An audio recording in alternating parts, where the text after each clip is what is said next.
انسان اپنے اعضاء سے نیکی بھی کماتا ہے، اپنے اعضاء سے مال بھی کماتا ہے. انہی اعضاء سے مال کما کر سال بھر کے بعد زکات دیتا ہے مال کی.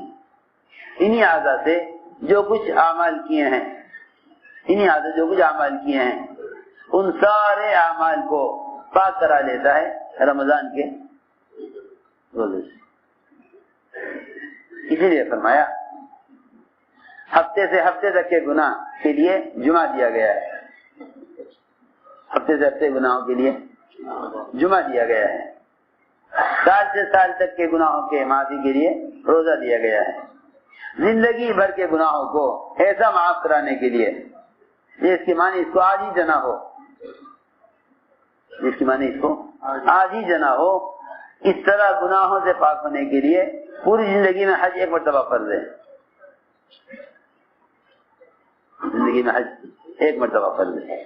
کہ حج زندگی بھر کے گناہوں سے پاک ہونے کے لیے، روزہ سال بھر کے گناہوں سے پاک ہونے کے لیے، اور جمعہ ہفتے بھر کے گناہوں سے پاک ہونے کے لیے. سوچو ایک آدمی اگر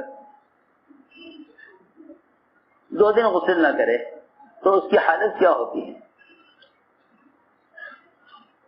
آپ دیکھیں گے عام طور سے غیر مسلموں میں روزانہ نہانے کا معمول ہے. اشنان لیتے ہیں وہ اور اسے عبادت سمجھتے ہیں. جانوروں کا بھی معمول روزانہ نہانے کا ہے. سارے پرندے چرندے کوشش کرتے ہیں روزانہ ایک مرتبہ ان کے بدن سے پانی گزر جائے. سوچنے کی بات. جب جسم کے اعتبار سے اپنے میل کچیل کو دور کرنے کے لیے روزانہ نہائے بغیر تسلی نہیں ہوتی تو بتاؤ سال میں ایک مرتبہ اگر جسم کے اعضاء کی پاکی کے لیے روزہ دیا جاوے تو آدمی ایک سال میں نہاوے. ایک سال میں نہاوے. کہاں روزانہ غسل کرنا؟ کہاں ایک سال میں غسل کریں؟ کتنا میل ہوگا اس کے بدن پر؟ جو کپڑا جتنی تاخیر سے دھویا جاتا ہے وہ اتنی محنت سے دھویا جاتا ہے. میری بات سمجھے؟ جو کپڑا جتنی تاخیر سے دھویا جاتا ہے وہ اتنی محنت سے. سوچنے کی بات. آپ نے کرتا پہنا، شام کو اتار دیا، پسینہ آ گیا. آپ نے سجا کر کپڑا تو صبح پہنا تھا، ایک پانی میں نکال کے سکھا لو، صاف ہو جائے گا. کیوں بھائی؟ ایسا ہی ہے نا. لیکن جو کپڑا جتنی تاخیر سے دھلے گا وہ اتنی زیادہ محنت سے دھلے گا. آپ جمعہ سے جمعہ کرتا اتاریں تو وہ دھوبی زیادہ محنت سے دھوئے گا. اس پہ سالن کے دھبے، اس پر مختلف قسم کے داغ لگے ہوئے ہوں گے، اس سے زیادہ محنت دھویا جائے گا.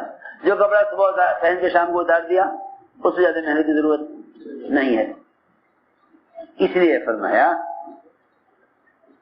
کہ روزے رکھتے رمضان میں داخل ہوا کرو.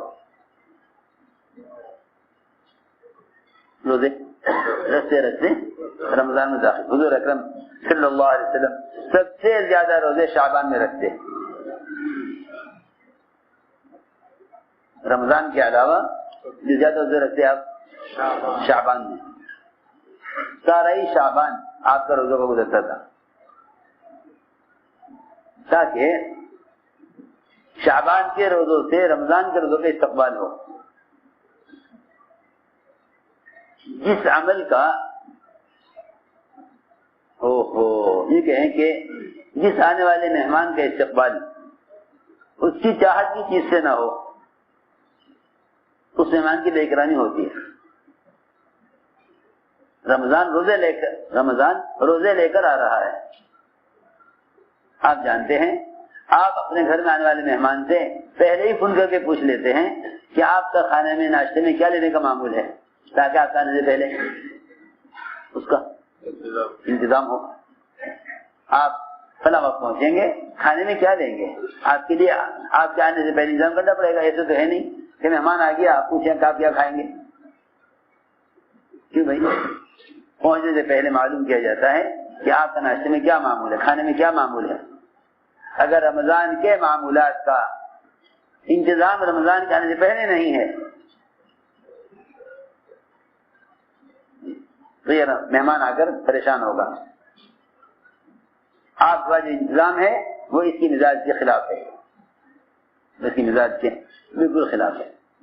جس طرح نماز سے پہلے 2 رکعت تحیۃ المسجد یا تحیۃ الصلاۃ, یہ 2 رکعت فرض سے پہلے اللہ کے سامنے پیش ہونے کے لیے تیار ہونے کے واسطے 2 رکعت نماز پہلے پڑھ لو. اسی طرح تحیۃ الصیام بھی ہے, جس طرح تحیۃ الصلاۃ ہے. اسی طرح کیا ہے تحیۃ الصیام, اسی طرح تحیۃ الصیام ہے کہ تم رمضان کے روزوں کے لیے تم رمضان کے روزوں کا نفل روزوں سے استقبال کرو جیسے فرض نماز کا استقبال نفل نماز سے کرتے ہو.